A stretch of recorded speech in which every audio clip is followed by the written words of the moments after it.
And now in business news, the Ministry of Power has commended the Nigerian Bulk Electricity Trading NBET PLC for its contributions to the growth of the power sector.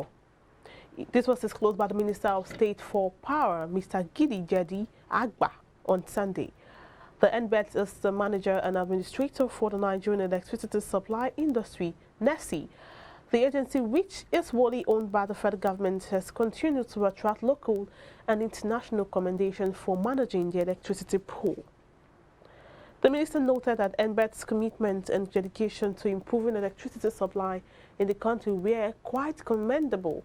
The National Union of Petroleum and Gas Workers, NUPENG, has announced the suspension of its proposed strike by its affiliate members, petroleum tanker drivers. The strike, which would have commenced on Monday, October 11, 2021, was called off due to the intervention of the federal government. This disclosure was made by the Southwest Zonal Chairman of NUPENG, Mr. Tayo Aboyeji, during an interview on Sunday in Lagos. Aboyeji said that the suspension is to allow unions' representative and that of government to address the knotty issues at stake. Recall that on Saturday, NUPENG announced that the tanker drivers would commence strike on Monday over the deplorable state of the nation's highways and other issues. Aboyeji said the union had lost many lives and properties due to bad roads and found at situations where the drivers spent 5 to 6 days to get to Abuja because of the shameful act of the roads. Meanwhile, as the leadership of the Nigerian Union of Petroleum and Natural Gas Workers announced the suspension of its intended strike, it was, however, observed that queues by motorists surfaced in various parts of Abuja on Sunday as hundreds of petrol seekers besieged filling stations in a bid to purchase the commodity ahead of the planned strike. NUPENG General Secretary Afolabi Olawale stated that the suspension of the planned industrial strike was predicted on the union's belief that the understanding reached with the government would be fulfilled to the letters. The federal government has granted environmental approval for the evaluation and open cultivation of MAIZE, a new variety of genetically modified maize developed by researchers at the Institute for Agricultural Research, Ahmadu Bello University in Zaria.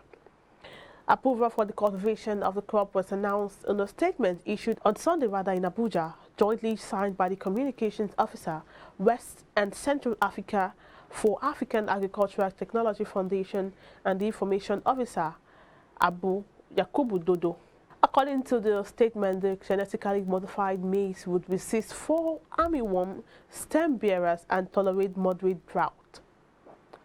The government decision was contained in a certificate issued by IARU by the National Biosafety Management Agency, the agency mandated to regulate genetically modified products across the country.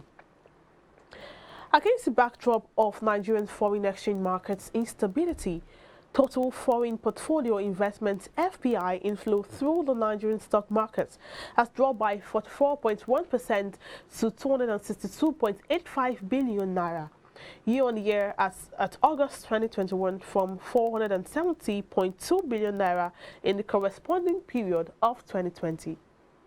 Meanwhile, total transactions for domestic and foreign components of the portfolio investment in the equities market year-to-date as at August this year increased marginally by 0.9% to 1.213 trillion naira as against 1.201 trillion naira in the corresponding period of 2020.